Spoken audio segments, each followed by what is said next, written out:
in people's lives, there's only maybe a half dozen, 7, 8 categories that really matter. Most people, they major in minor things. They focus on stuff that doesn't matter. They know more about this celebrity going in and out of rehab than they do about their own personal development. But I look at and say, if you look at your body, without that, everything else is out the door. You don't want to be richest man in the graveyard. That's not going to do it. If there's energy, if there's vitality, if there's strength, it's going to show up in your relationship. It's going to show up in your business, show up in your life. That's an area you got to master. You can't dabble. It's too important. Emotions are everything. I mean, you got a ton of money, you got everybody loves you, and your primary emotions are pissed off and frustrated, then your life's pissed off and frustrated. It doesn't matter if you got $1 billion or 1 million people loving you, your life is not great. Relationships, intimate relationships especially. It's where the most juice in life comes from. It's where the most pain comes from most people. It's worth mastering instead of dabbling. Really looking at what are you going to do with your time? And mastering your time. Instead of having a checklist, you cross it all off. You can mistake movement for achievement. I want to squeeze out of that time what matters, that creates value for me and for everyone I care about and love. What about your career or your business and the mastery of that instead of dabbling? Most businesses are dabblers. That's why they don't make it. 96%, any 10-year period of time, 4% make it. That doesn't even mean they're profitable. And it does not mean they're enjoying themselves, all right? Or they're getting anybody else to feel good. Really mastering money, so that it's not a question in your life. You can do and be and give and share as much as you want. You're not stressed about it. You live in a place of abundance. And then spiritually, really, I think, I don't tell people what to believe spiritually, but I believe that ultimately, whatever you believe, you got to live it, and it should lead to growing and giving. If you're growing, you feel alive. If you're giving, you feel 10 times more alive. And I think if someone can celebrate and give, then that's spiritual state. So to me, those are the areas I look at mastering. Business, for sure, but it's the areas of life that matter most, and most of where we spend our time doesn't make people feel fulfilled. That's why the average person is not fit and healthy. The average person is not in a relationship where they have tremendous passion. I'm not a dummy. I'm not a positive thinker. I know the truth. The average person is not successful in business. The average person is not earning what they want to earn.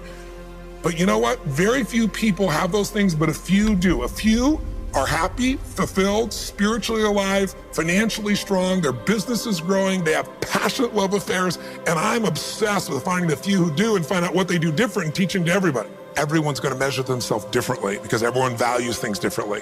Some people value success or significance. Some people value love more. Some value just basic levels of certainty. So when I look at the specific metrics, I really look at metrics of what are the things that need to be measured to know if your life is going to work or not. So I look at it as our whole lives are guided moment to moment by the state we're in. Learning how to change your state, not bullshit, not fake, but to go from pissed off, frustrated, freaked out to back in your center, or creative, or determined, or something that's going to move you forward. It's going to create a better quality of life for you and others. That's a critical skill set. So moment to moment, our life's controlled by our states. Yep. If you're in an angry state, you're going to respond differently than if you're feeling playful. But what controls those states long-term is your model of the world, your worldview. And I look at that as having, as a metric, 3 things that I look at. I look to see first, what are the targets you're after? The target is, everyone has different goals and dreams and desires. But as I traveled around the world to 100 countries, I started going, holy shit, I'm seeing the same problems. What's underneath it? I began to see that there are these same 6 human needs that we all have, the same needs. We all have a need for certainty, that we can avoid pain and we can have some pleasure, some comfort. We all need uncertainty. We need variety, or we feel dead inside. If you're totally certain, you're bored. If you have total variety, you're like freak out. And it's not a balance. It's learning which of these you need more as a person. Everyone's developed a different set of values in that area. The need for significance, to feel unique, special, important, the need to feel loved, the need to grow, and the need to contribute. Some people value certainty at the top of their list. That's their center of their target. I don't want to do anything unless I know it's going to work. I don't want to do anything unless it's the same. If you change anything, they freak out. If certainty is the number one thing on your list, everyone has the same needs, but if it's number one, I know how your life's going to be. I can predict the direction of your life and therefore the destination to some extent. If you're driven by love first, you want certainty too, but love is higher, you're going to behave very differently than if you're driven by significance. I have to be the one. So I look to see which of those needs are the top 2 on your list because they control your life. Yep. The 2 that most people have, 90% of the planet, if you said, of all these needs, which one do you really focus on most day to day? Everybody wants love. What do you focus on? Most people focus on being significant. We live in a Facebook world where people fake their life, put new filters, make it look different than it really is, tell stories that, are totally full of it to make themselves look good. Because we live in this kind of false world where significance is more important than love. And it separates us. And the other one that we see most often is certainty. People want to be certain before they can do something. You couldn't have started a business like you had if you were absolutely certain before you started. You can never build a business with that. You can never build a great relationship, because if it's based on certainty, then everybody's got to stay the same and never change, which means you're never going to grow, which means you're going to be miserable. Right. So my metrics are, I want to find out what's driving you.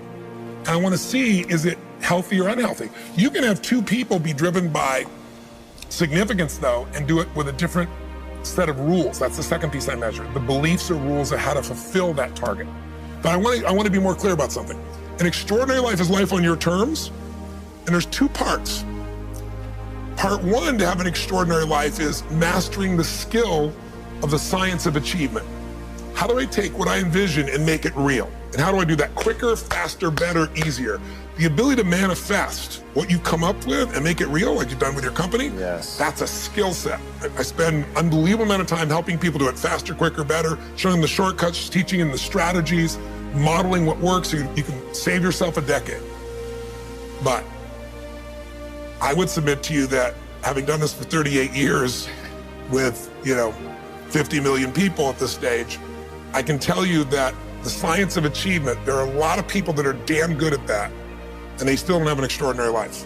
They have an extraordinary life. You see it as extraordinary, but I get the phone call from the multi-billionaire who tells me he wants to do this thing on his business, but what he really find out is he's miserable as hell, and he's hoping somehow I'm going to rub off on him on that side too. Right.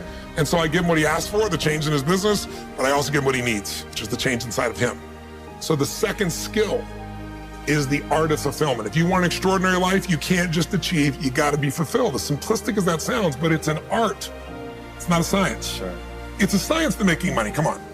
Any age, any color, any background, any gender, if you do these things, you'll have an abundance of money. You do these things, you're gonna have too much month at the end of the money. You're gonna have financial stress, right? Body. Everyone's biochemically different, but you and I both know there's fundamental rules, laws. There's a science to the body. You violate that science, you're gonna have disease, you're gonna have low energy. You align with that, you're gonna have an abundance of energy. It's gonna affect everything in your life. It's a science. Fulfillment's not like that. Fulfillment is as different as our human beings. You wanna know what God or the universe likes? Look at the jungle, look at the forest. Right. It's diverse, right? So most people think, well, I wanna get that, because they've been modeling somebody else, and that might work on how to achieve something. It'll never work for what to fulfill you. How many people you know, like you, got what you thought you wanted and you weren't fulfilled? Right.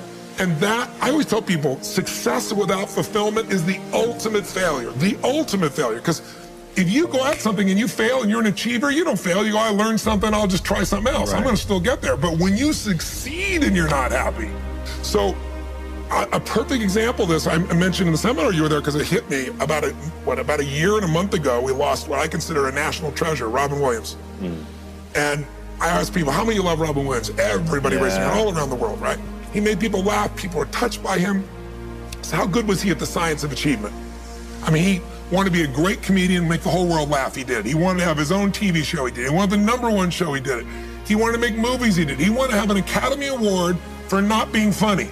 Dramatic, and he did it, right? He did it, yeah. He said he wanted a beautiful family. He achieved everything, and he hung himself. That's crazy. And I know recently someone's saying, well, he had dementia, he had drug abuse, he had alcohol abuse most of his life because he made everybody happy but whom? Himself. That's the ultimate failure. So if I had no other message to offer your viewers, and you let me give it to them right now, please. I'll tell you what I believe. I believe our lives are controlled by one force, decisions. I certainly believe in force greater than myself, call it God if you will, grace, whatever you want to call it, the universe. But I also believe it gives us choices. And the decisions we make control us much more than the conditions we meet. It's not the conditions, it's your decisions. Decisions of what to believe, decisions what to do, decisions what to give. I say to people, think about, look back 10 years ago, 5 years ago, 15 years ago, and think of a decision you made. That if you would have made a different decision, you'd have a totally different life today. Better or worse, I don't know, but totally different. The most important decision you can make above any on the face of the earth is deciding that no matter what happens in your life, no matter what happens, you're going to live in a beautiful state. The decision to say, I am not going to suffer. That if suffering arises, pain's one thing, suffering's another. Suffering is when you're like, suffering could be worry, it could be anger, it could be frustration. It's anything that takes you out of a beautiful state. And here's what people don't get. You can end suffering by stop focusing on yourself and focus on something you want to serve greater than yourself. Your children, your wife, your mission, your life. You can get out of it in an instant because the nature of the human mind is to constantly compare things. Your mind, your brain is a 2 million year old device, and it is not designed to make you happy. It's designed to make you, it's designed to make you survive. Right. And that's why it's always looking for what's wrong. But it used to be what's wrong, a saber-toothed tiger, so I can protect myself. Now people are worried about what people think about them, or do they have enough money when 2/3 of the planet lives on $2 a day, and you're making $38,000, you're rich. The poorest of the poor in our country are considered rich. That's not, I'm not saying they should stay that way. Right. But you can only build on success. My goal would have you consider something. Life is short. We don't know how short it's going to be.